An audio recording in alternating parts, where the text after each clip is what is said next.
vamos lá, Mateus, capítulo de número 23, nós vamos ler do versos 37 a 39. Olha Jesus falando: Jerusalém, Jerusalém, que mata os profetas e apedreja os que te são enviados. Quantas vezes quis eu ajuntar os teus filhos, como a galinha ajunta os seus pintos debaixo das asas, tu não quisestes. Eis que a vossa casa vos ficará deserta, porque eu vos digo que desde agora me não vereis mais, até que digais: bendito o que vem em nome do Senhor. Amém, queridos? Deixa eu te dar uma panorama bíblica. Eu preciso que você preste bastante atenção, porque se não tiver essa cultura bíblica, você não vai conseguir entender a mensagem.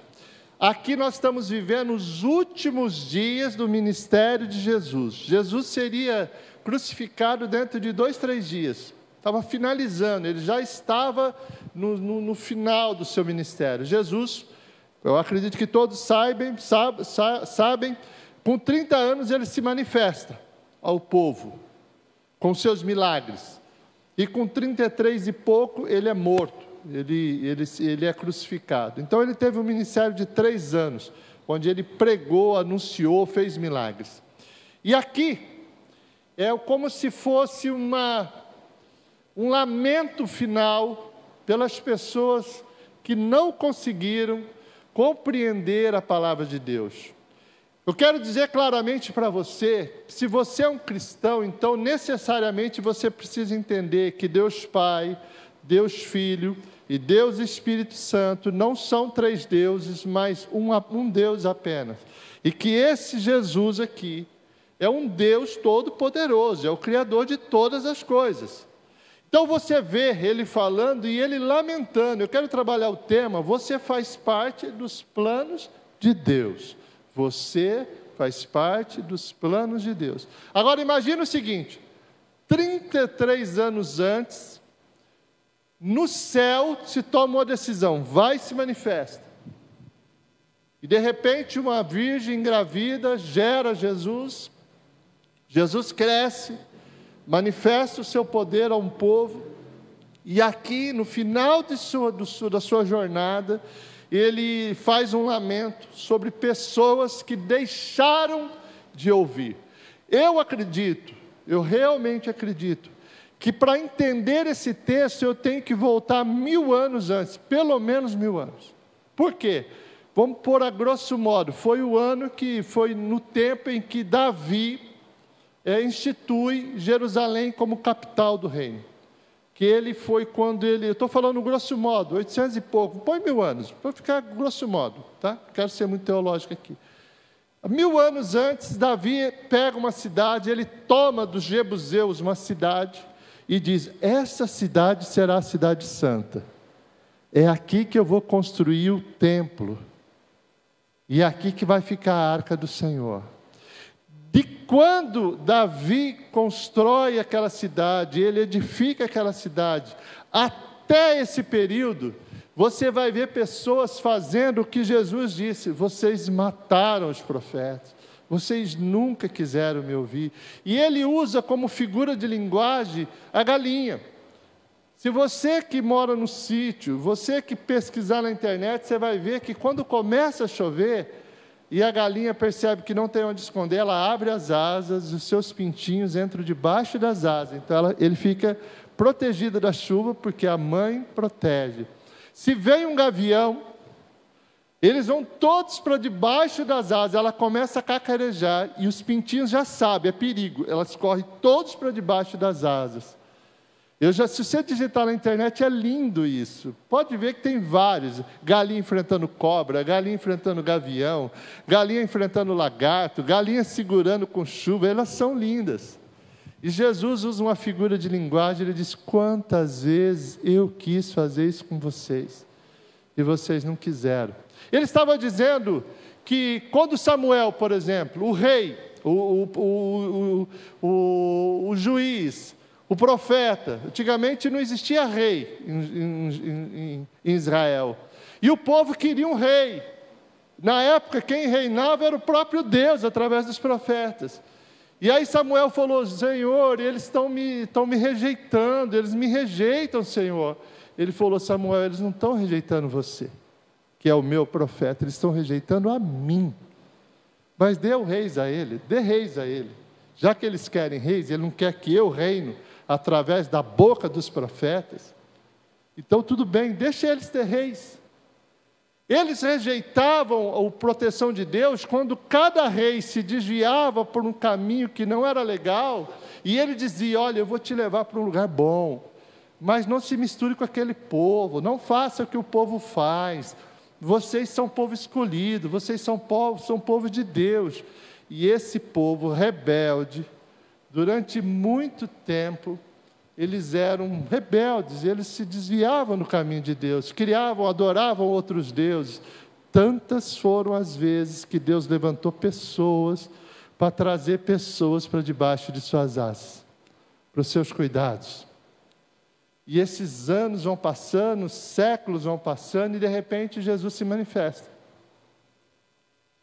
E aí ele já está aqui encarnado. Ele estava encarnado, ele estava manifestado como palavra, como Bíblia, e agora ele se manifesta como carne. E aí ele começa a dizer assim: preste atenção agora que já eu vou estar pregando, tá? Cadê o jovem rico? O jovem rico era um homem que disse: olha, eu tenho tudo, eu obedeço meu pai, eu obedeço a minha mãe, eu não faço coisa errada, mas o que me falta para ir junto com o Senhor para o céu? Está na Bíblia isso. Jesus falou: vende tudo, dê aos pobres, e depois me segue. Para aquele cara, ele preferiu ficar com tudo e perder o céu. Por que Jesus não fez isso com Zaqueu?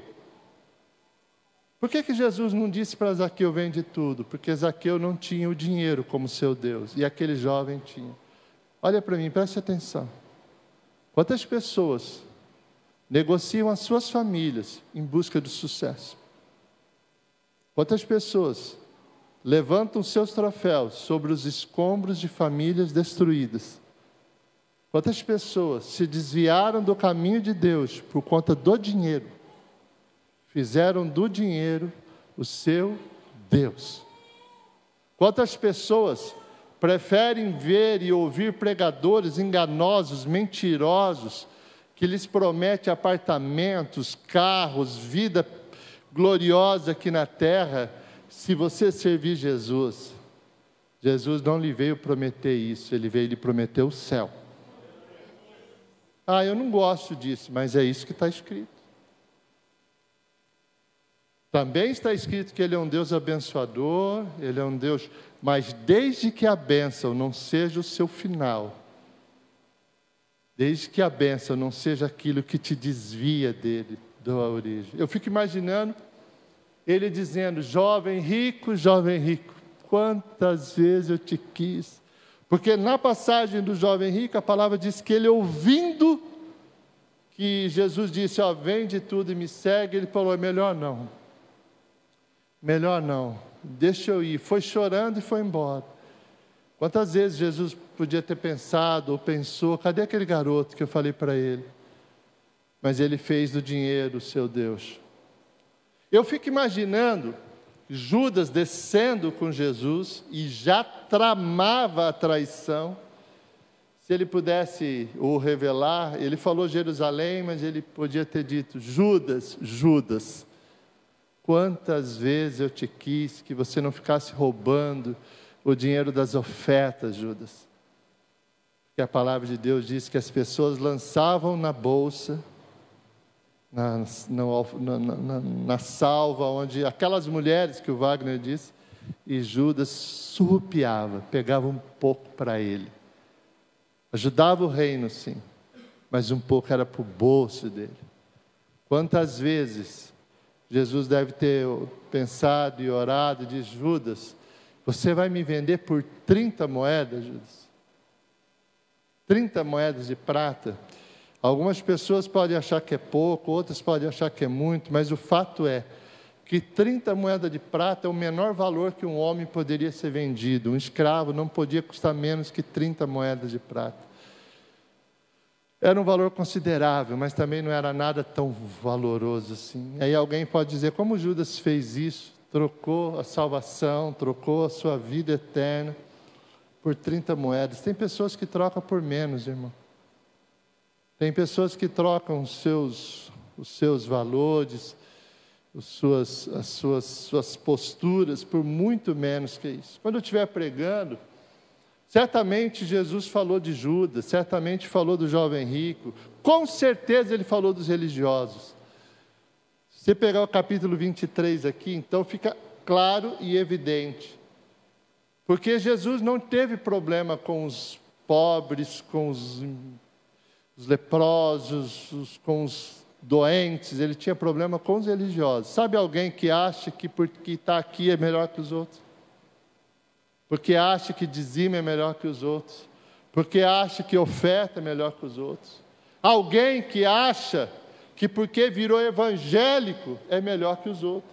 Agora eu virei evangélico, olha que top da galáxia, virou evangelho.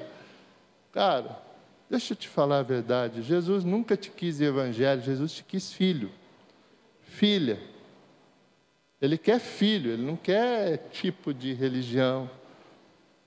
Jesus, ele tinha vários entreveros com os saduceus, com os fariseus.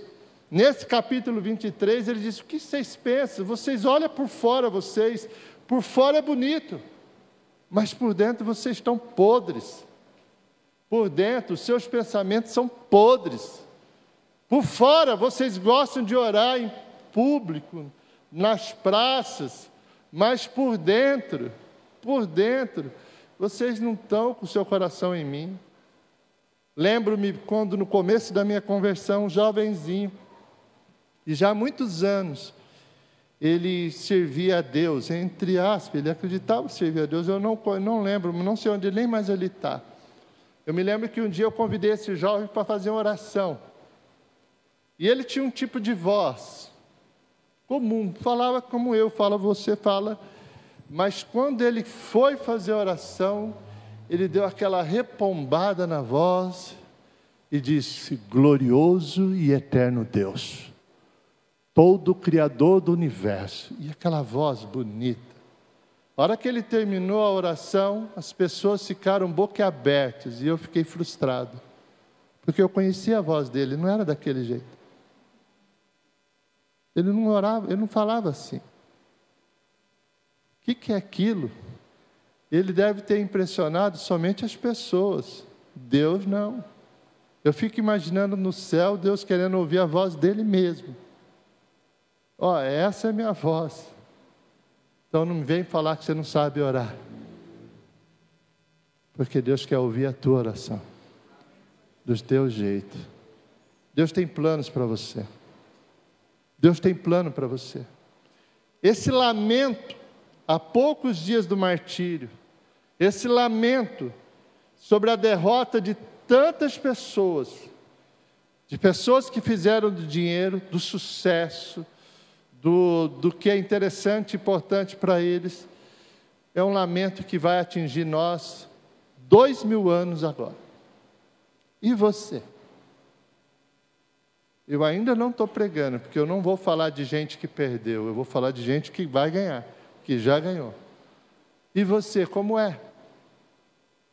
Você quer Deus, sua salvação? Eu fico imaginando quando o pastor Paulo, emocionado, falou do céu e de como é lindo, e que lá o sol não existirá, porque o próprio Deus brilhará, a luz de Deus será a luz. Algumas pessoas falam, mas e aqui, e agora, e amanhã? E amanhã, como que fica? Amanhã. E aí Deus vem e fala, cara, eu vim te salvar. Eu vim salvar você e as suas decisões. Agora, eu vou dizer a você, claramente, quem é que impactou Jesus nos seus ministérios? Ó, deixa eu voltar aqui. Quem é que certamente não estava incluso nesse lamento? Quem é que conseguiu passar pelo crivo de Deus? Porque tocou e foi tocado por Deus. Ouviu de Jesus: vai que eu te salvei, vai que eu te mudo, vai que eu tenho uma proposta, eu tenho um plano de Deus para você. Essa noite eu queria falar dessas pessoas.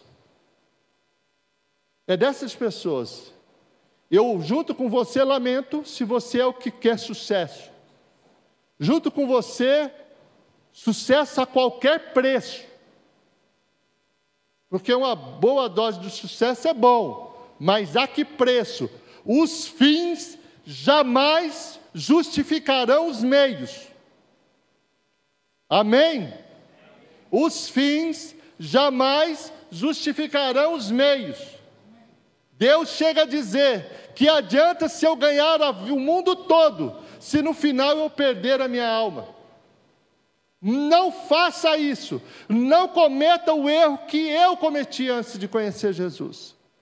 Se você quer saber o que é um homem de sucesso e que encontrou o fracasso familiar, os problemas familiares, me procure no particular. E eu vou te dizer aonde vai dar esse tal sucesso que você busca.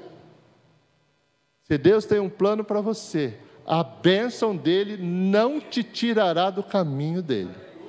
Porque a bênção dele não te afasta. Agora eu posso pregar? Eu só te preparei para a pregação, então vamos lá. Quem Deus não lamentou? Deus não lamentou o leproso. Mateus capítulo 8 diz que Jesus acaba de ensinar os seus discípulos. Do capítulo 5 ao capítulo 7, 5, 6 e 7 é o grande sermão do monte. Ele desce do monte e ao descer do monte começa o capítulo 8. Quem está esperando ele lá? O leproso. Mas por que ele não estava junto com o pessoal? Porque ele era leproso. Leproso não podia estar do lado de pessoas. Ele tinha lepra. E a lepra não era considerado doença, era considerado uma impureza. Então, na Bíblia, quando você lê a palavra lepra, você vai ver ela ser tratada como alguém impuro. E aí aquele leproso vê ele descendo e fala: vem cá, vem aqui. Ele falou assim: ó, se o senhor quiser, o senhor pode me curar. Aliás, ele não usou a palavra curar. Se o senhor quiser, o senhor pode me purificar. Jesus imediatamente afasta os discípulos, toca nele, com um toque que só Jesus toca. Ele toca naquela lepra e a palavra diz que ele imediatamente ficou purificado. O que eu quero chegar? Não importa que tipo de vida você viveu até hoje, quais são os sentimentos que você tem aí dentro do teu peito. De repente você é um pedófilo. Se a sociedade olhasse o que você pensa, de repente você é um homossexual, que muitos da sociedade vão te excluir. Mas se você pedir para Jesus: Jesus, vem cá, deixa eu falar vem falar comigo, deixa eu falar com o Senhor, deixa eu falar com o Senhor. Jesus não vai te pôr regras. Ele não vai dizer para você: olha, isso, aquilo, outro. Ele vai só te tocar. Ele só vai te tocar. Esse lamento não foi para aquele leproso, porque Jesus disse que ele foi salvo. Mas foi para o sacerdote, que condenou o leproso, porque um leproso só poderia ser considerado leproso depois que o sacerdote do templo visse e olhasse e falou: você está fora, sai fora, está fora.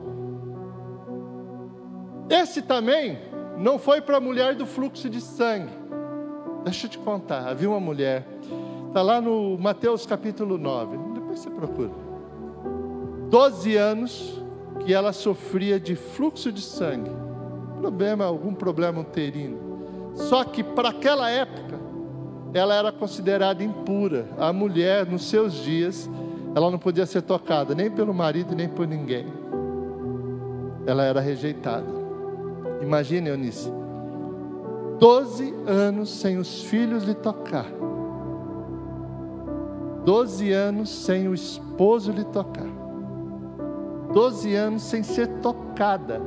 Nós ficamos 2 anos sem, nós latinos, né? Nós da origem que nós estamos, nós gostamos de abraçar, né? Nós aperta a mão, logo vai, abraça, dá 3 beijinhos. Mas nós ficamos, mas dentro de casa a gente se tocava. Imagina, 12 anos essa mulher foi rejeitada. Eu lhe garanto que a dor maior dessa mulher não era do sangue, era o que o sangue representava, a rejeição. Eu não sei, de repente você pode se sentir desse jeito, rejeitado.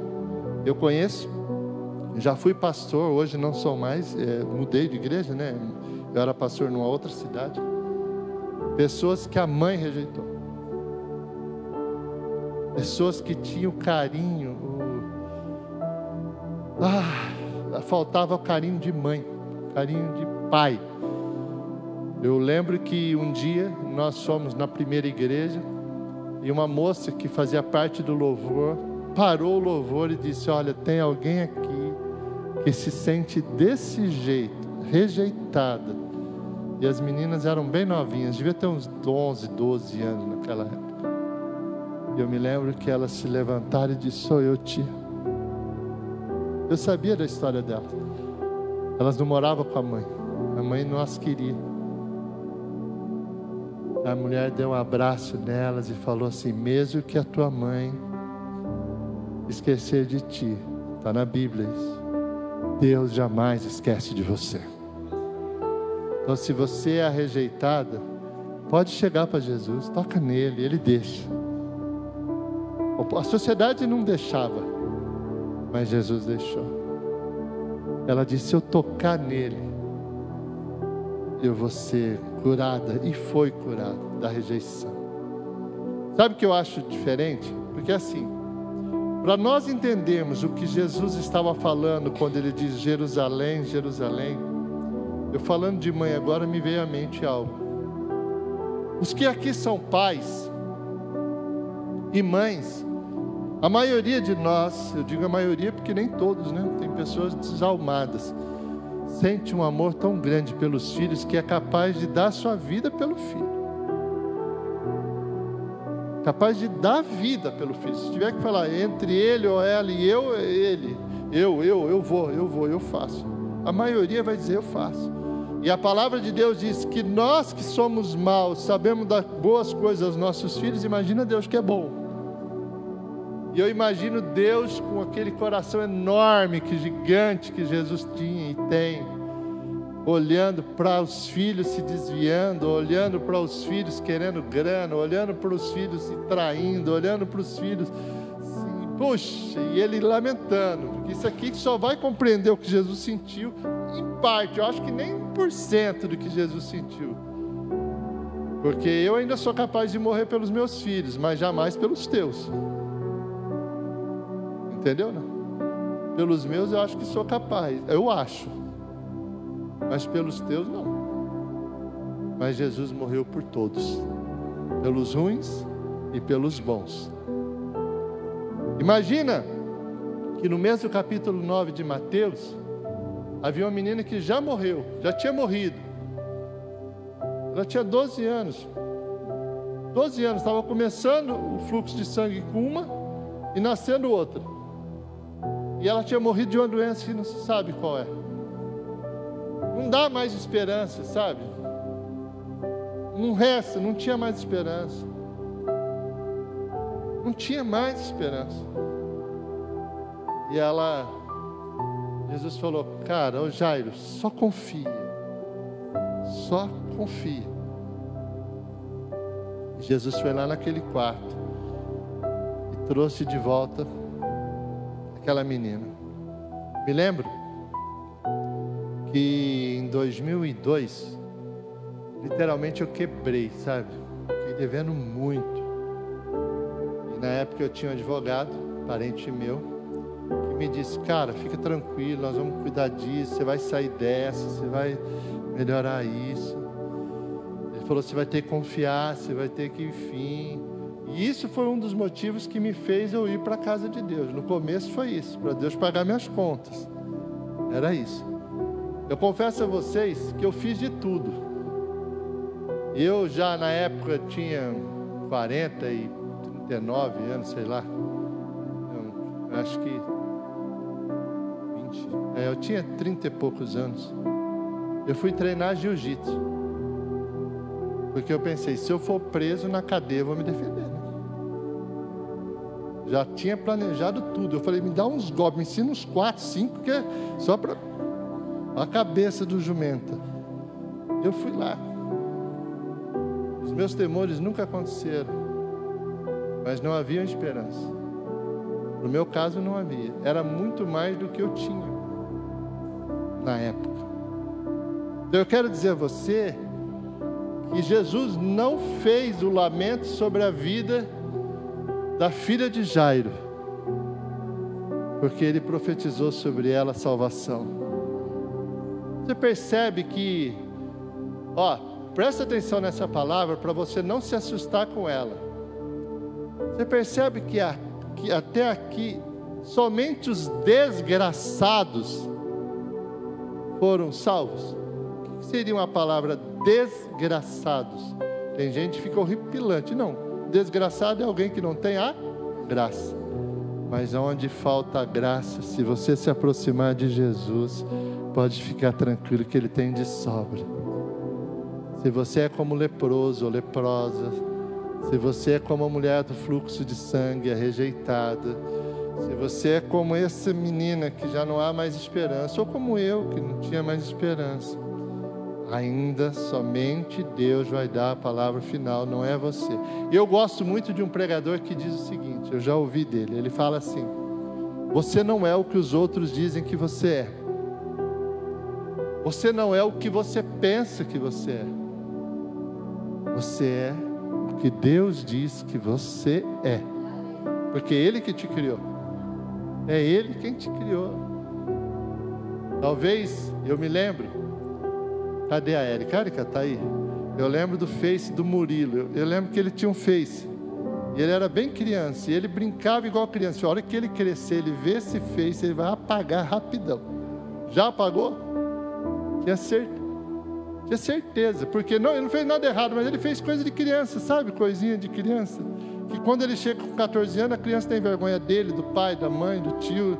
Imagina que ele viu aquilo. Falou, meu Deus, eu fiz isso, fez. Apaga.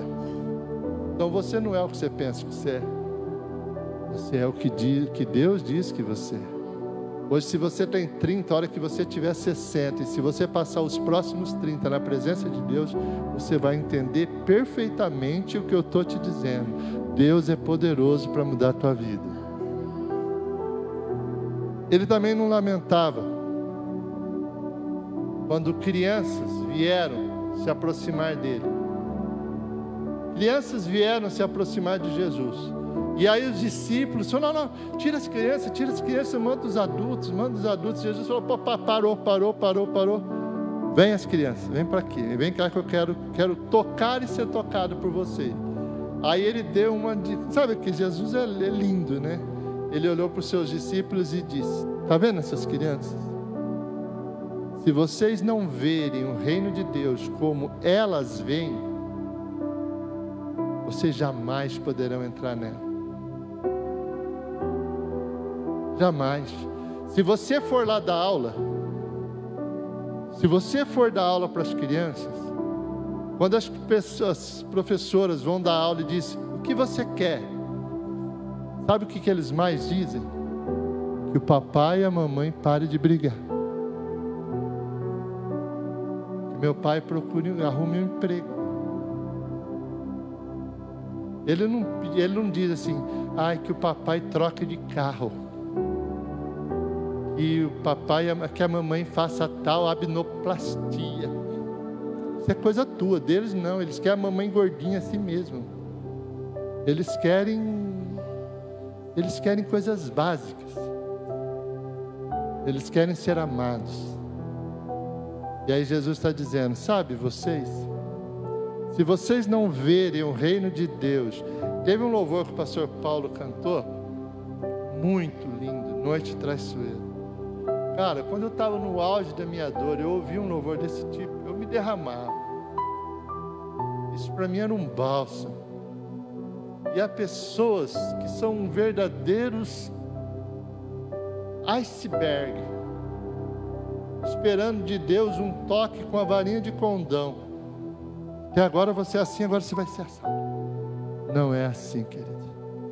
Deus vai trabalhando em todas as suas estruturas, vai dando alegria a você, vai dando paz à tua alma, trazendo motivo de vida para você, alegria ao seu coração. Se você não se sente amada por pai, por mãe, você vai se sentir amada por Deus, porque o amor dele é transbordante. Então, com certeza, ele não estava falando daquelas crianças que poucos dias atrás foram procurar ele no seu colo. Porque as crianças, eles olham para Jesus como aquele que era o paizão, aquele que cuidava. Também não falou para Maria, irmã de Marta. Porque assim, algumas pessoas vêm para a igreja e elas são tão ativas que depois de um tempo elas acham que servir a Deus é fazer coisas. O melhor de Deus é a intimidade, querido. Nós viemos aqui de fato para servir, mas eu só posso dar o que eu tenho. Eu não consigo dar o que eu não tenho. Se eu não buscar de Deus, que é a fonte da vida, paz, como que eu vou ter paz? Para transbordar paz. Se eu não buscar de Deus, Senhor, olha, eu acabei de falar aquele palavrão que eu não disse, que eu disse que não diria de novo. Soltei ele. Passei anos sem falar e falei. O bichinho está lá no meu dicionário, do lado esquerdo, que não pode. Mas eu falei. Mas eu disse, Senhor, purifica os meus lábios. Não quero mais falar assim, eu não quero mais gritar, eu não quero mais fazer isso. E aí, Marta olha para Jesus, duas irmãs, na mesma casa, Marta trampando, vai lavando a roupa, comida e não sei o que, e faz comida, e a Maria lá deitada no colo de Jesus e falando e vendo, aí ela reclama, ô Jesus, você está vendo, eu fico aqui na introdução, tem uns irmãos que é tão abençoado, que vai na igreja embora, nem dá paz para a gente, Jesus, os homens não dá, as mulheres não dá paz, Jesus.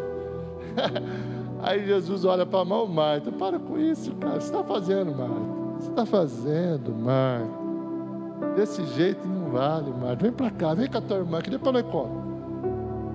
Depois nós come. E ela criticava, ela falou assim, fala para minha irmã, vem servir. Quantos de nós que trabalhamos, nossa, o irmão Totonho faz 1 ano, não faz nada na igreja, faz 1 ano, quem sabe ele está fazendo mais que nós, aproveitando. Porque vir aqui, estar aqui para mim não pode ser um peso. Como o Wagner disse, eu não tenho isso aqui como profissão, eu não ganho. Mas uma coisa eu sei, aquilo que Deus me deu de graça, eu preciso transmitir para você, na expectativa que você ouça, que as minhas experiências sirvam para você como lição. Jesus hoje, se ele tivesse, na época não era roupa assim, ele dizia, entra aqui, vem, eu estou te chamando para ficar debaixo, vem cá rejeitada, vem cá ô impura, vem cá ô, vem cá. E eu quero finalizar contando sobre o autor desse livro. O autor desse livro não, o escritor desse livro, porque o autor é o Espírito Santo, né? O escritor desse livro, no capítulo 9, ele está na coletoria. Sabe o que era a coletoria? Imagina um cara judeu que pegava dinheiro para Roma, porque Roma tinha Jerusalém, ela oprimia, né? Então Roma era o opressor. Então, Bia, imagina o seguinte, os judeus, os caras entravam na porta da cidade, o Levi, o Mateus falou, Vem cá, 10%, 15%, 20%. Não, mas eu tenho 20 abóbora. 20 abóbora, se é 20%, 4. E muitas vezes, esses coletores recebiam mais do que lhes era lícito receber. Então era uma opressão terrível. Hoje, eu diria assim, vamos olhar em grau. O deputado federal, a gente acha eles horríveis, não é assim ou não?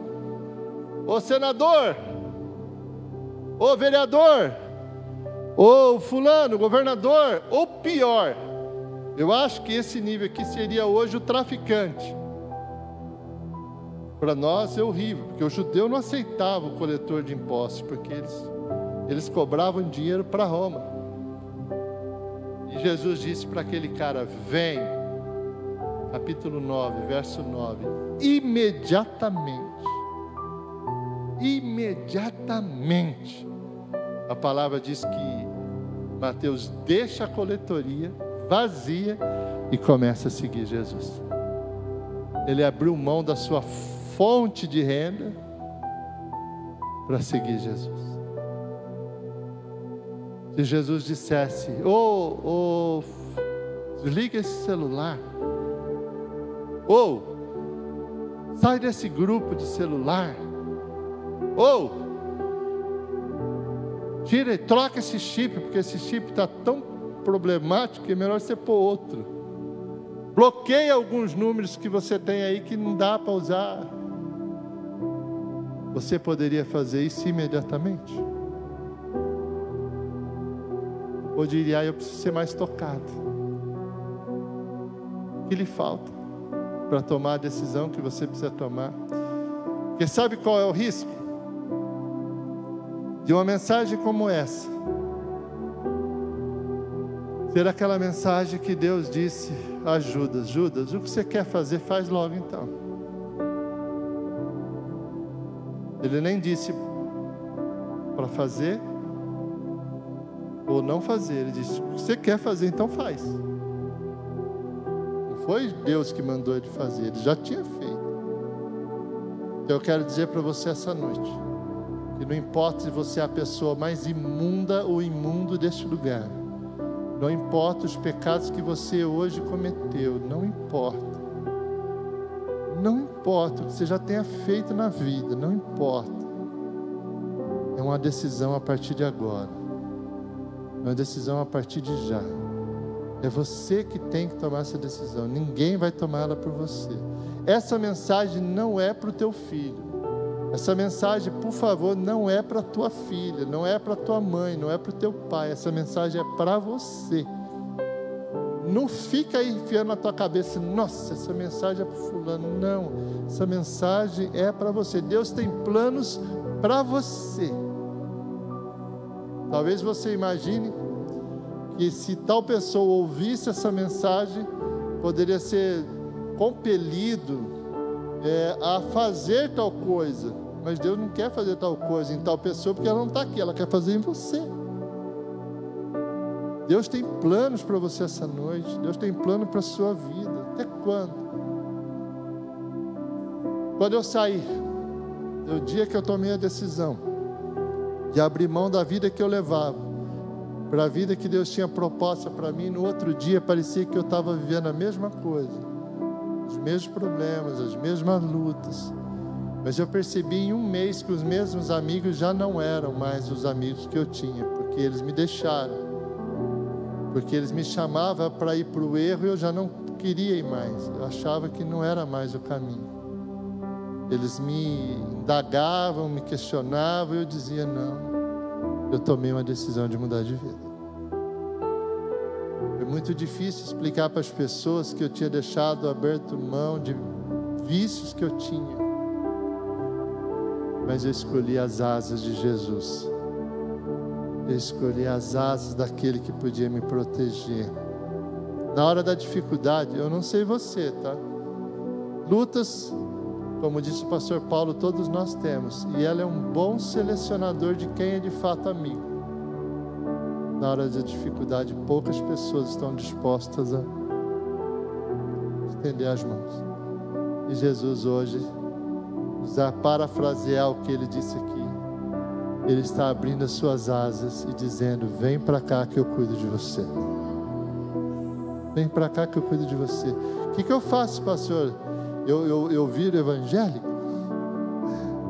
Não. Se renda à soberania de Deus.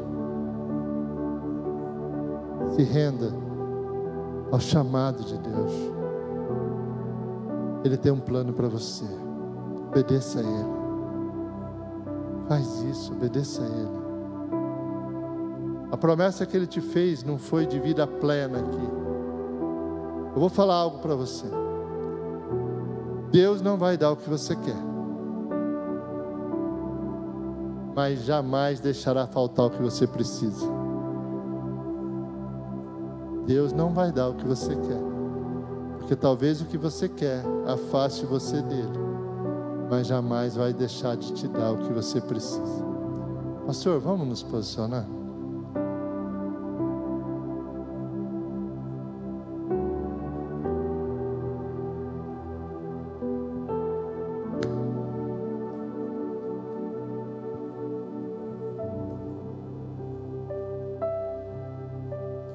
Quantas vezes nós olhamos para os nossos filhos, vemos perfeitamente onde eles vão errar, ou onde eles estão errando. Nós olhamos e vemos perfeitamente, com amor de mãe, com amor de pai. Quantas vezes nós olhamos para os nossos pais, pessoas que nós amamos, e falamos: meu Deus, um pouquinho só de sabedoria a mais, ou sabedoria a mais, teria feito tão bem. E hoje Jesus me trouxe aqui essa noite para lhe dizer que Ele tem planos para você. Nenhum momento desse culto, e nenhum momento, desde os louvores até a hora do Wagner falando aqui, nenhum momento alguém lhe prometeu algo que não estivesse na palavra de Deus. Meus maiores temores nunca se concretizaram, porque Jesus fazia aquilo que eu não conseguia fazer, mas eu precisei me render aos seus pés. Nós nunca, olha para você ver, desde o primeiro momento desse culto, lhe prometeu ausência de luta, mas uma coisa eu posso lhe garantir, que nas lutas Deus estará com você, e você vai sentir tanta presença dEle, que você vai conseguir paz em meio à luta. A paz que o mundo não dá, a paz que o mundo não dá, quando tudo parecer, você sabe, ainda está nas mãos de Deus. Queria que